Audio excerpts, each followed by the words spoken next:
Hello friends, नमस्कार। स्वागत है कहानियों की दुनिया में आप सभी का। आज की हमारी कहानी हिंदी के महान कथाकार मुंशी प्रेमचंद द्वारा रचित एक कहानी है, ज्वालामुखी।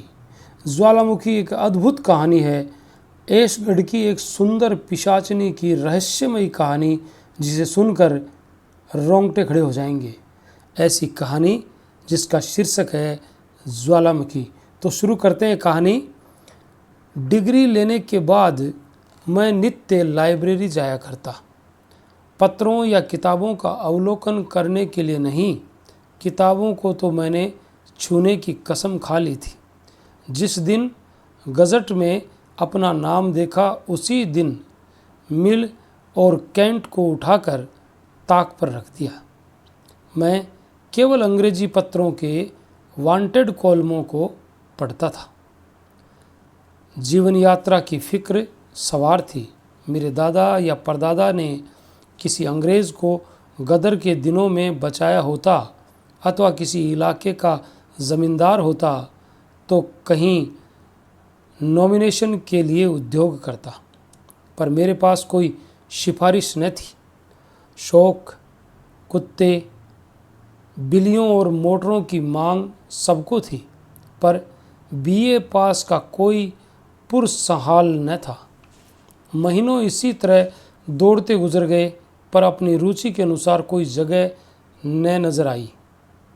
मुझे अक्सर अपने बीए होने का क्रोध आता था।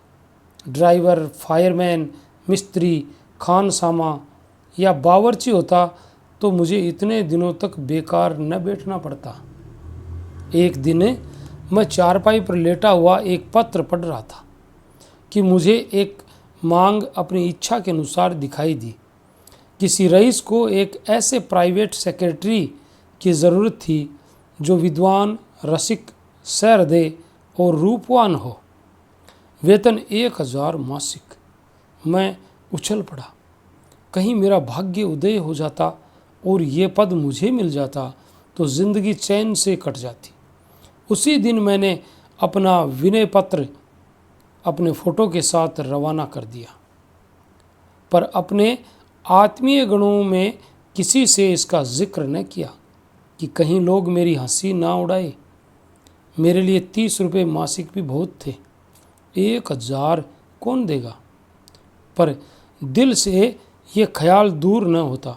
बैठे बैठे शेख चिली के मंसूबे बांधा करता, फिर होश में आकर अपने को समझाता कि मुझमें ऐसे ऊंचे पद के लिए कौन सी योग्यता है। मैं अभी कॉलेज से निकला हुआ पुस्तकों का पुतला हूँ, दुनिया से बेखबर। इस पद के लिए एक से एक विद्वान, अनुभवी पुरुष मुंह फैलाए बैठे होंगे। मेरे लिए कोई आशा नहीं। मैं रूपवान सही, सजीला सही, पर पदों के लिए केवल रूपवान होना ही काफ़ी नहीं होता। विज्ञापन में इसकी चर्चा करने से केवल इतना अभिप्राय होगा कि कुरूप आदमी की ज़रूरत नहीं, और यह उचित भी है, बल्कि बहुत सजीलापन तो ऊंचे पदों के लिए कुछ शोभा नहीं देता। मध्यम श्रेणी का तोंद, भरा हुआ शरीर, फूले हुए गाल और गौरव युक्त वाक्य शैली, ये उच्च पदाधिकारियों के लक्षण हैं, और मुझे इनमें से एक भी मयस्सर नहीं। इसी आशा और भय में एक सप्ताह गुजर गया और मैं निराश हो गया। मैं भी कैसा ओछा हूँ कि एक बेसिर पैर की बात के पीछे ऐसा फूल उठा। इसी को लड़कपन कहते हैं। जहाँ तक मेरा ख्याल है, किसी दिल्लगीबाज ने आज के शिक्षित समाज की मूर्खता की परीक्षा लेने के लिए ये स्वांग रचा है। मुझे इतना भी न सूझा, मगर 8वें दिन प्रातःकाल तार के चपरासी ने मुझे आवाज़ दी। मेरे हृदय में गुदगुदी सी होने लगी। लपका हुआ आया। तार खोल कर देखा, लिखा था, स्वीकार है, शीघ्र आओ ऐशगढ़। मगर ये सुख संवाद पाकर मुझे वह आनंद न हुआ जिसकी आशा थी। मैं कुछ देर तक खड़ा सोचता रहा। किसी तरह विश्वास न आ रहा था ज़रूर किसी दिल्लगीबाज की शरारत है, मगर कोई मुज़ायका नहीं। मुझे भी इसका मुंह तोड़ जवाब देना चाहिए। तार दे दूं कि 1 महीने की तनख्वाह भेज दो, आप ही सारी कलई खुल जाएगी। मगर फिर विचार किया, कहीं वास्तव में नसीब जागा हो तो उद्दंडता से बना बनाया खेल बिगड़ जाएगा। चलो दिल्लगी ही सही, जीवन में ये घटना भी स्मरणीय रहेगी।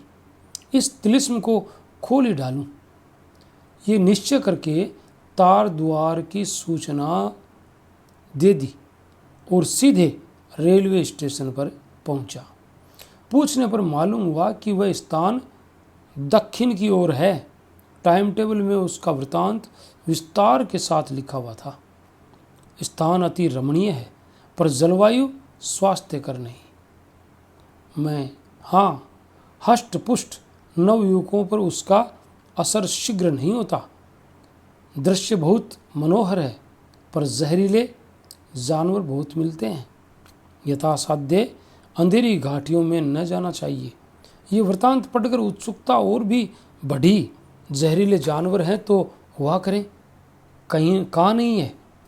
मैं अंधेरी घाटियों के पास भूलकर भी न जाऊंगा। आकर सफ़र का सामान ठीक किया और ईश्वर का नाम लेकर नियत समय पर स्टेशन की तरफ चला, पर अपने अलापी मित्रों से इसका कुछ भी जिक्र न किया, क्योंकि मुझे पूरा विश्वास था कि 2 ही 4 दिन में फिर अपना सा मुंह लेकर लौटना पड़ेगा। गाड़ी पर बैठा तो शाम हो गई थी। कुछ देर तक तो सिगार और पत्रों में दिल बहलाता रहा। फिर मालूम नहीं कब नींद आ गई। आंखें खुली और खिड़की से बाहर की तरफ झांका तो उषा काल का मनोहर दृश्य दिखाई दिया। दोनों ओर हरे वृक्षों से ढकी हुई पर्वत श्रेणियाँ, उन पर चरती हुई उजली उजली गायें, भेड़ें सूर्य की सुनहरी किरणों में रंगी हुई बहुत सुंदर मालूम होती थी। जी चाहता था कि कहीं मेरी कुटिया भी इन्हीं सुखद पहाड़ियों में होती। जंगल के फल खाता, झरनों का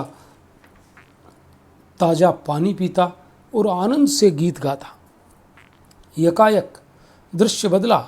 एक विस्तृत झील दिखाई दी जिसमें कमल खिले हुए थे।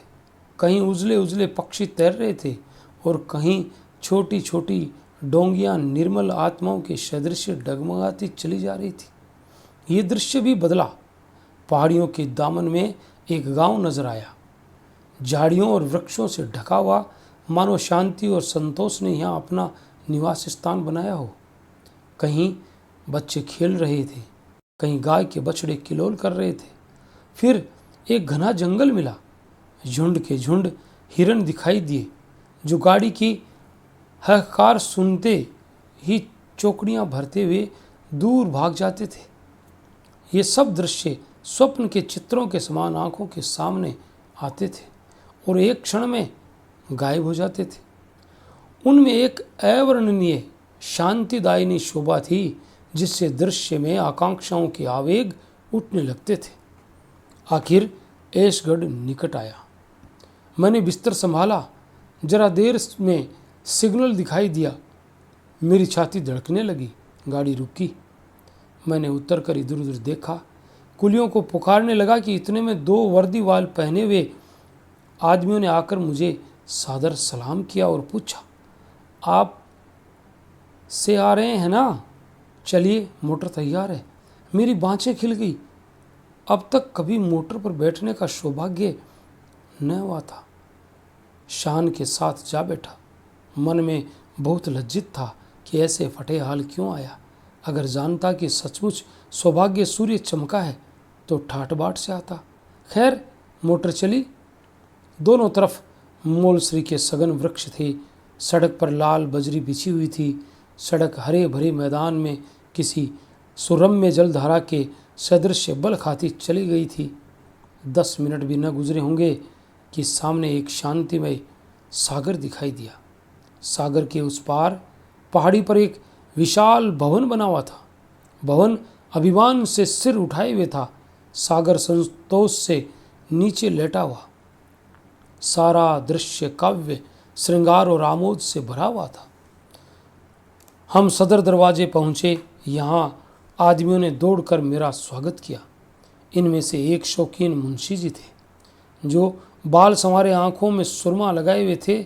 मेरे लिए जो कमरा सजाया गया था उसके द्वार पर मुझे पहुंचाकर बोले, सरकार ने फरमाया है इस समय आप आराम करें, संध्या समय मुलाकात कीजिएगा।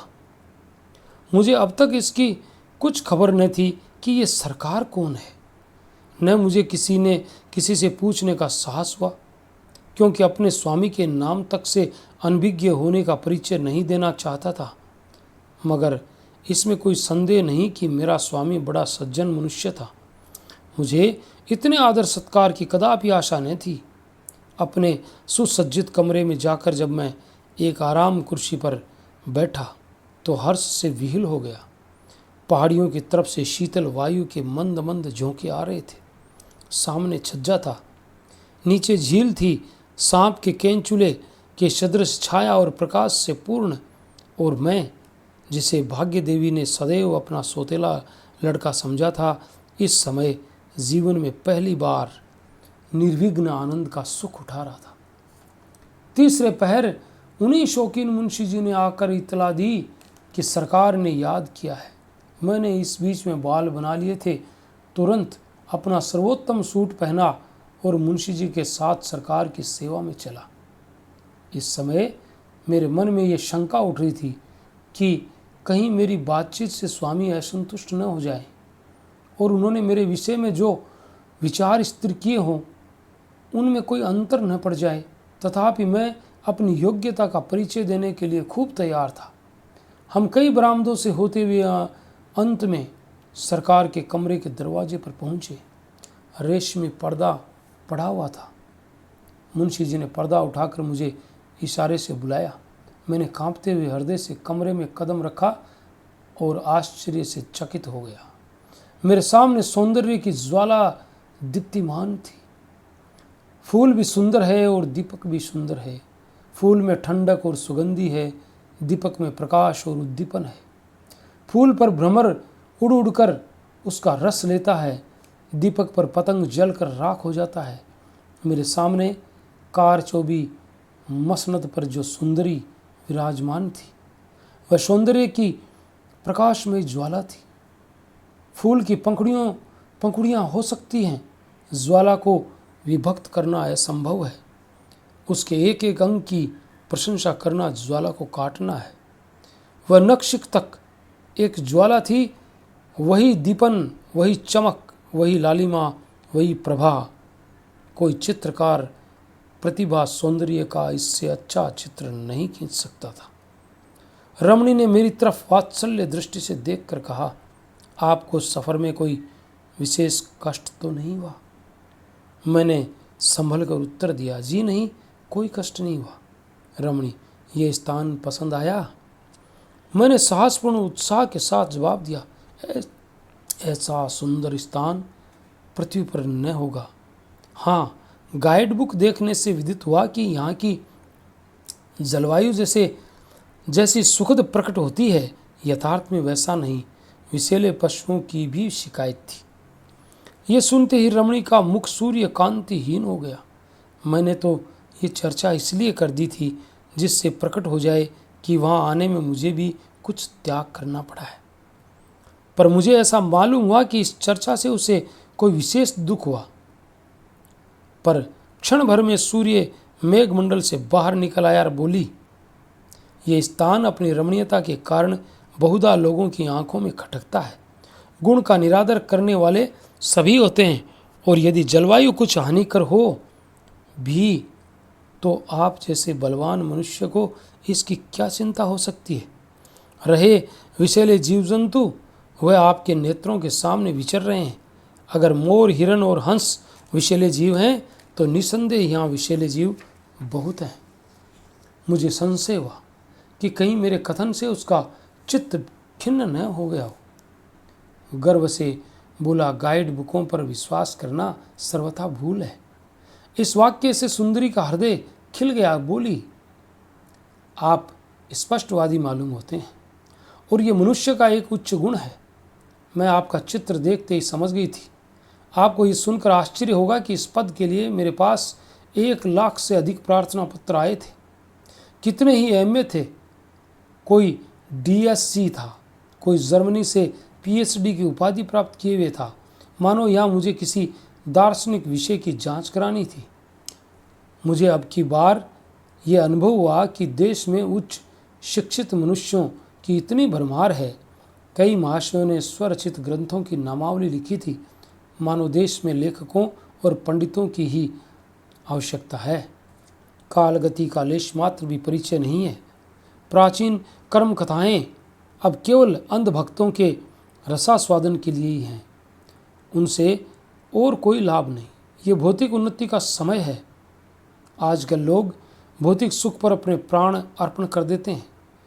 कितने ही लोगों ने अपने चित्र भी भेजे थे। कैसी कैसी विचित्र मूर्तियां थी जिन्हें देखकर घंटों हंसिए। मैंने उन सभी को एक एल्बम में लगा लिया है और अवकाश मिलने पर जब हंसने की इच्छा होती है तो उन्हें देखा करती हूँ। मैं उस विद्या को रोग समझती हूँ जो मनुष्य को वन मानुष बना दे। आपको चित्र देखते ही आंखें मुग्ध हो गई। तत्क्षण आपको बुलाने को तार दे दिया। मालूम नहीं क्यों अपने गुण स्वभाव की प्रशंसा की अपेक्षा हम अपने बाह्य गुणों की प्रशंसा से अधिक संतुष्ट होते हैं। और एक सुंदरी ने मुख कंठ से तो वह चलते हुए जादू के समान है बोला, यथासाध्य आपको मुझसे असंतुष्ट होने का अवसर न मिलेगा। सुंदरी ने मेरी ओर प्रशंसापूर्ण नेत्रों से देखकर कहा, इसका मुझे पहले ही विश्वास है। आइए अब कुछ काम की बातें हो जाएं। इस घर को आप अपना ही समझिए और संकोच छोड़कर आनंद से रहिए। मेरे भक्तों की संख्या बहुत है। वे संसार के प्रत्येक भाग में उपस्थित हैं और बहुधा मुझसे अनेक प्रकार की जिज्ञासा किया करते हैं। उन सब को मैं आपके सुपुर्द करती हूँ। आपको उनमें भिन्न भिन्न स्वभाव के मनुष्य मिलेंगे। कोई मुझसे सहायता मांगता है, कोई मेरी निंदा करता है, कोई सराहता है, कोई गालियाँ देता है। इन सब प्राणियों को संतुष्ट रखना आपका काम है। देखिए, ये आज के 2 पत्रों का ढेर है। एक महाशय कहते हैं, बहुत दिन हुए आपकी प्रेरणा से मैं अपने बड़े भाई की मृत्यु के बाद उनकी संपत्ति का अधिकारी बन गया बैठा था। अब उनका पुत्र वयस प्राप्त कर चुका है और मुझसे अपने पिता की जायदाद लौटाना चाहता है। इतने दिनों तक उस संपत्ति का उपयोग करने के पश्चात अब उसका हाथ से निकलना अखर रहा है। आपकी इस विषय में क्या सम्मति है? इनको उत्तर दीजिए कि इस कूटनीति से काम लो। अपने भतीजे को कपट प्रेम से मिला लो और जब वह निशंक हो जाए तो उससे एक सादे स्टाम्प पर हस्ताक्षर करा लो। इसके पीछे पटवारी और अन्य कर्मचारियों की मदद से इसी स्टाम्प पर जायदाद का बैनाना लिखा लो। यदि एक लगाकर 2 मिलते हों तो आगा पीछा मत करो। ये उत्तर सुनकर मुझे बड़ा कौतूहल हुआ। नीति ज्ञान को धक्का सा लगा। सोचने लगा, ये रमणी कौन है और क्यों ऐसे अनर्थ का परामर्श देती है? ऐसे खुल्लम खुल्ला तो कोई वकील भी किसी को ये राय नहीं देगा। उसकी ओर संदेहात्मक भाव से देखकर बोला, ये तो सर्वथा न्याय विरुद्ध प्रतीत होता है। कामिनी खिलखिलाकर हंस पड़ी और बोली, न्याय की आपने भली कही। ये केवल धर्मांध मनुष्यों के मन का समझौता है। संसार में इसका अस्तित्व नहीं। बाप ऋण लेकर मर जाए, लड़का कोड़ी कोड़ी भरे। विद्वान लोग इसे न्याय कहते हैं। मैं घोर अत्याचार समझती हूँ।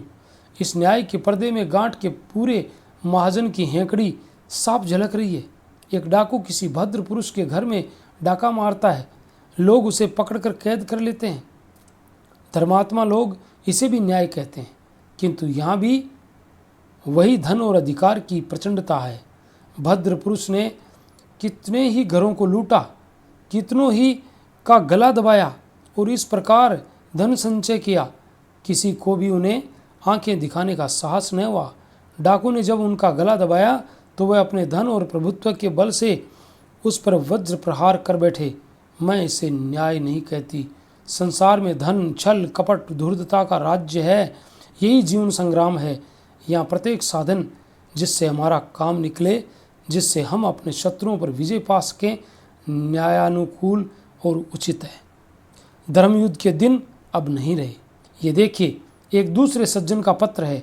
वे कहते हैं, मैंने प्रथम श्रेणी में एमए पास किया है, प्रथम श्रेणी में कानून की परीक्षा पास की, पर अब कोई मेरी बात नहीं पूछता। अब तक यह आशा थी कि योग्यता और परिश्रम का अवश्य ही कुछ फल मिलेगा, पर 3 साल के अनुभव से ज्ञात हुआ कि ये केवल धार्मिक नियम है। 3 साल में घर की पूंजी भी खा चुका। अब विवश होकर आपकी शरण लेता हूँ। मुझ हतभाग्य मनुष्य पर दया कीजिए, मेरा बेड़ा पार लगाइए। इनको उत्तर दीजिए कि जाली दस्तावेज बनवाइए और झूठे दावे चलाकर उनकी डिग्री करा लीजिए।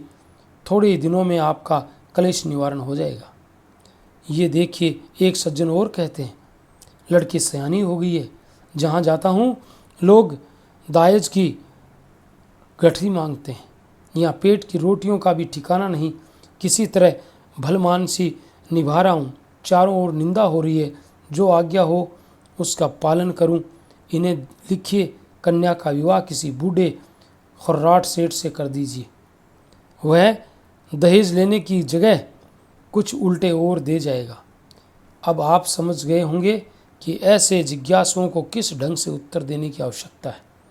उत्तर संक्षिप्त होना चाहिए। बहुत टीका टिप्पणी व्यर्थ होती है। अभी कुछ दिनों तक आपको ये काम कठिन जान पड़ेगा, पर आप चतुर मनुष्य हैं। शीघ्र ही आपको इस काम का अभ्यास हो जाएगा। तब आपको मालूम होगा कि इससे सहज और कोई काम है ही नहीं। आपके द्वारा सैकड़ों दारुण दुख भोगने वालों का कल्याण होगा। वे आजन्म आपका यश गाएंगे। मुझे यहाँ रहते हुए महीने से अधिक हो गया, पर अब तक मुझ पर यह रहस्य न खुला कि ये सुंदरी कौन है। मैं किसका सेवक हूँ? इसके पास इतना अतुल धन, ऐसी विलास की सामग्रियाँ कहाँ से आती है? जिधर देखता हूँ ऐश्वर्य ही का आडंबर दिखाई देता है। मेरे आश्चर्य की सीमा न थी। मानो किसी तिलिस्म में आ गया हूँ, फंस गया हूँ। इन जिज्ञासुओं का इस रमणी से क्या संबंध है? ये भेद भी न खुलता था। मुझे नित्य उससे साक्षात होता था। उसके सम्मुख आते ही मैं अचेत सा हो जाता। उसकी चितवनों में एक प्रबल आकर्षण था जो मेरे प्राणों को खींच लिया करता था। मैं वाक्य शून्य हो जाता, केवल छुपी हुई आंखों से उसे देखा करता था। पर मुझे उसकी मृदुल मुस्कान और रमणमयी रसमयी आलोचनाओं तथा मधुर काव्यमय भावों में प्रेमानंद की जगह एक प्रबल मानसिक अशांति का अनुभव होता था। उसकी चितवनें केवल हृदय को बाणों के समान छेदती थी। उसके कटाक्ष चित्त को व्यस्त करते थे। शिकारी अपने शिकार को खिलाने में जो आनंद पाता है, वही उस परम सुंदरी को मेरी प्रेमातुरता में प्राप्त होता था। वह एक सौंदर्य ज्वाला जलाने के सिवाय और क्या कर सकता है?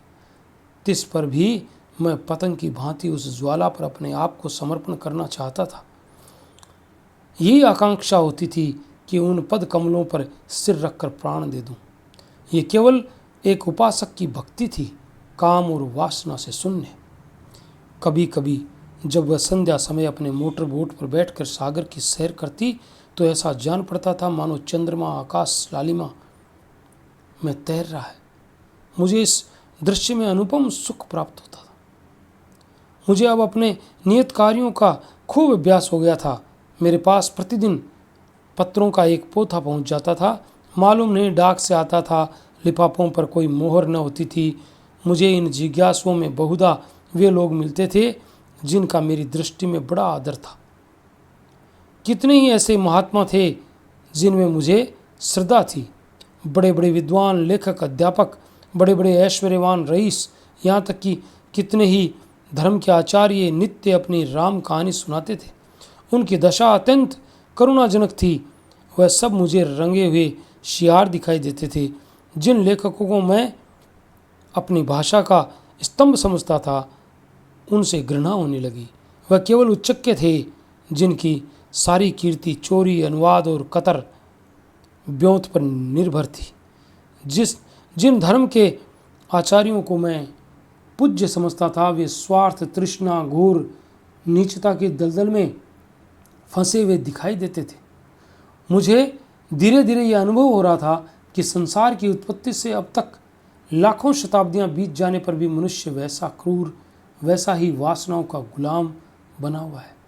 बल्कि उस समय के लोग सरल प्रकृति के कारण इतने कुटिल, दुराग्रही में इतने चालाक न होते थे, दुराग्रहों में इतने चालाक न होते थे।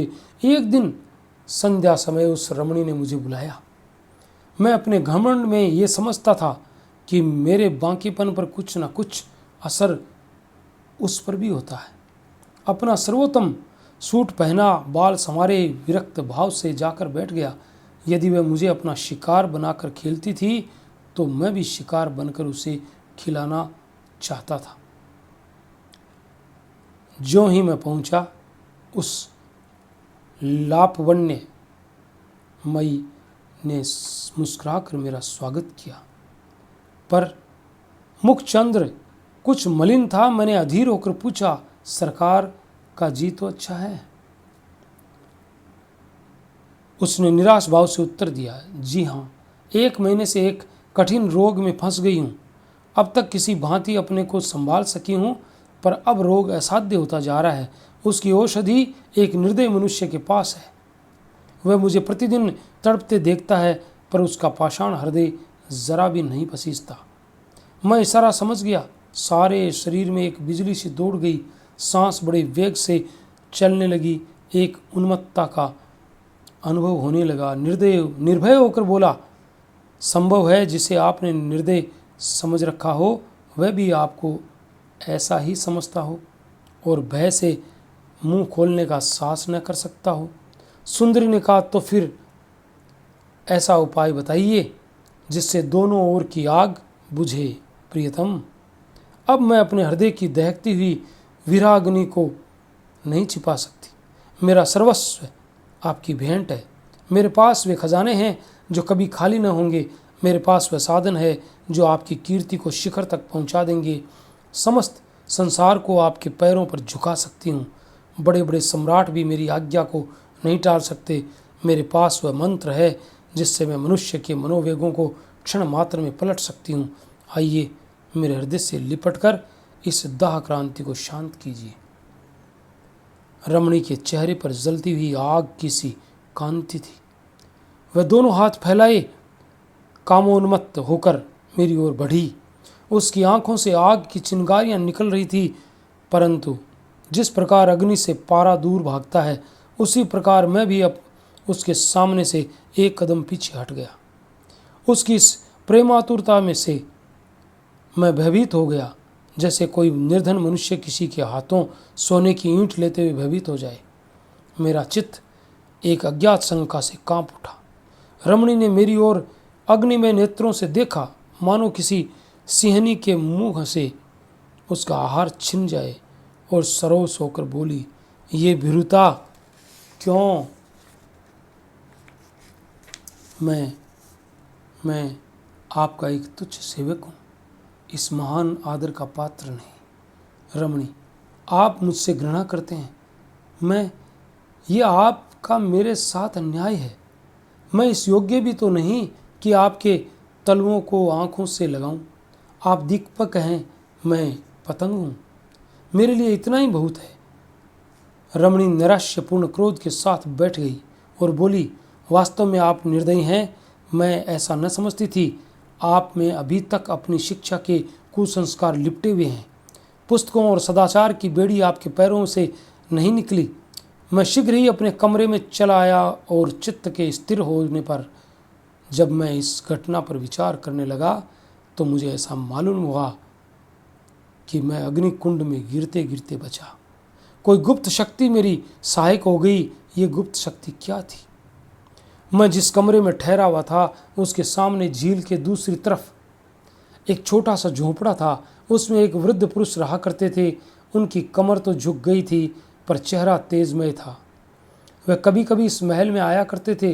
रमणी न जाने क्यों उनकी उनसे घृणा करती थी, मन में उनसे कुछ डरती थी, देखते ही घबरा जाती, मानो किसी असमंजस में पड़ी हुई है। उसका मुख फीका पड़ जाता, जाकर अपने किसी गुप्त स्थान में मुंह छिपा लेती थी। मुझे उसकी यह दशा देखकर कौतूहल होता था। कई बार उसने मुझसे उनकी चर्चा की थी, पर अत्यंत अपमान के भाव से वह मुझे उनसे दूर दूर रहने का उपदेश दिया करती थी। यदि कभी मुझे उनसे बातें करते देख लेती तो उसके माथे पर बल पड़ जाते थे। कई कई दिनों तक मुझसे खुलकर न बोलती थी। उस रात मुझे देर तक नींद नहीं आई। उधेड़बुन में पड़ा हुआ था। कभी जी चाहता आओ आंख बंद करके प्रेम रस पान करें, संसार के पदार्थों का सुख भोगें, जो कुछ होगा देखा जाएगा। जीवन में ऐसे दिव्य अवसर कहाँ मिलते हैं। फिर आप ही आप मन कुछ खिंच जाता था, घृणा उत्पन्न हो जाती थी। रात के 10 बजे होंगे, हठात मेरे कमरे का द्वार आप ही आप खुल गया और वही तेजस्वी पुरुष अंदर आए। यद्यपि मैं अपनी स्वामिनी के भय से उनसे बहुत कम मिलता था, पर उनके मुख पर ऐसी शांति थी, उनके भाव ऐसे पवित्र तथा कोमल थे कि हृदय में उनके सत्संग की उत्कंठा होती थी। मैंने उनका स्वागत किया और लाकर एक कुर्सी पर बिठा दिया। उन्होंने मेरी ओर दयापूर्ण भाव से देखकर कहा, मेरे आने से तुम्हें कष्ट तो नहीं हुआ? मैंने सिर झुकाकर उत्तर दिया, आप जैसे महात्माओं के दर्शन मेरे सौभाग्य की बात है। महात्मा जी निश्चिंत होकर बोले, अच्छा तो सुनो और सचेत हो जाओ। मैं तुम्हें यही चेतावनी देने के लिए आया हूँ। तुम्हारे ऊपर एक घोर विपत्ति आने वाली है। तुम्हारे लिए एक समय इसके सिवाय और कोई उपाय नहीं है कि यहाँ से चले जाओ। मेरी बात न मानोगे तो जीवन पर्यंत कष्ट झेलोगे और इस माया जाल से कभी मुक्त न हो सकोगे। मेरा झोंपड़ा तुम्हारे सामने था। मैं भी कभी कभी यहाँ आया करता था, पर तुमने मुझसे मिलने की आवश्यकता न समझी। यदि पहले ही दिन तुम मुझसे मिल लेते तो सहस्रों मनुष्यों का सर्वनाश करने के अपराध से बच जाते। निसंदेह ये तुम्हारे पूर्व कर्मों का फल था, जिसने आज तुम्हारी रक्षा की है। अगर ये पिशाचनी एक बार तुमसे प्रेमालिंगन कर लेती तो फिर तुम उसी दम उसके अजायब खाने में भेज दिए जाते। वह जिस पर रीझती है उसकी वही गति बनाती है। यही उसका प्रेम है। चलो जरा इस अजायब खाने की सैर करो, तब तुम समझोगे कि आज तुम किस आफत से बचे हो। ये कहकर महात्मा जी ने दीवार में एक बटन दबाया। तुरंत एक दरवाज़ा निकल आया। ये नीचे उतरने की सीढ़ी थी। महात्मा उसमें घुसे और मुझे भी बुलाया। घोर अंधकार में कई कदम उतरने के बाद एक बड़ा कमरा नजर आया। उसमें एक दीपक टिमटिमा रहा था। वहाँ मैंने जो घोर विभत्स और हृदय विदारक दृश्य देखे, उनका स्मरण करके आज भी रोंगटे खड़े हो जाते हैं। इटली के अमर कवि डेंटी ने नरक का जो दृश्य दिखाया है, उससे कहीं भयावह, रोमांचकारी तथा नारकीय दृश्य मेरी आंखों के सामने उपस्थित था। सैकड़ों विचित्र देहधारी नाना प्रकार की अशुद्धताओं में लिपटे हुए भूमि पर पड़े कर्रा रहे थे। उनके शरीर मनुष्य के से थे, लेकिन चेहरों का रूपांतर हो गया था। कोई कुत्ते से मिलता था, कोई गीदड़ से, कोई बनबिलाव से, कोई सांप से। एक स्थान पर एक मोटा स्थूल मनुष्य एक दुर्बल शक्तिहीन मनुष्य के गले में मुंह लगाए उसका रक्त चूस रहा था। एक और 2 गिद्ध की सूरत वाले मनुष्य एक सड़ी हुई लाश पर बैठकर उसका मांस नोच रहे थे। एक जगह एक अजगर की सूरत का मनुष्य एक बालक को निगलना चाहता था, पर बालक उसके गले में अटका हुआ था। दोनों ही जमीन पर पड़े छटपटा रहे थे। एक जगह मैंने एक अत्यंत पैशाचिक घटना देखी। 2 नागिन की सूरत वाली स्त्रियां एक भेड़िए की सूरत वाले मनुष्य के गले में लिपटी हुई उसे काट रही थी। वह मनुष्य घोर वेदना से चिल्ला रहा था। मुझसे अब और न देखा गया। तुरंत वहां से भागा और गिरता पड़ता अपने कमरे में आकर दम लिया। महात्मा जी मेरे साथ चले आए। अब मेरा चित्त शांत हुआ तो उन्होंने कहा, इतनी जल्दी घबरा गए? अभी तो इस रहस्य का एक भाग भी नहीं देखा। ये तुम्हारी स्वामिनी के विहार का स्थान है और यहाँ उनके पालतू जीव हैं। इन जीवों के पिशाचाभिनय देखने में उनका विशेष मनोरंजन होता है। ये सभी मनुष्य किसी समय तुम्हारे ही समान प्रेम और प्रमोद के पात्र थे, पर उनकी ये दुर्गति हो रही है। अब तुम्हें मैं यही सलाह देता हूँ कि इस दम यहाँ से भागो, और नहीं तो रमणी के दूसरे वार से कदापि न बचोगे। ये कहकर वह महात्मा अदृश्य हो गए। मैंने भी अपनी गठरी बांधी और अर्धरात्रि के सन्नाटे में चोरों की भांति कमरे से बाहर निकला। शीतल आनंदमय संसार समीर चल रही थी। सामने के सागर में तारे छिटक रहे थे। मेहंदी की सुगंधी उड़ रही थी। मैं चलने को चला, पर संसार सुख भोग का ऐसा सुअवसर छोड़ते हुए दुख हो रहा था। इतना देखने और महात्मा के उपदेश सुनने पर भी चित्त उस रमणी की ओर खींच रहा था।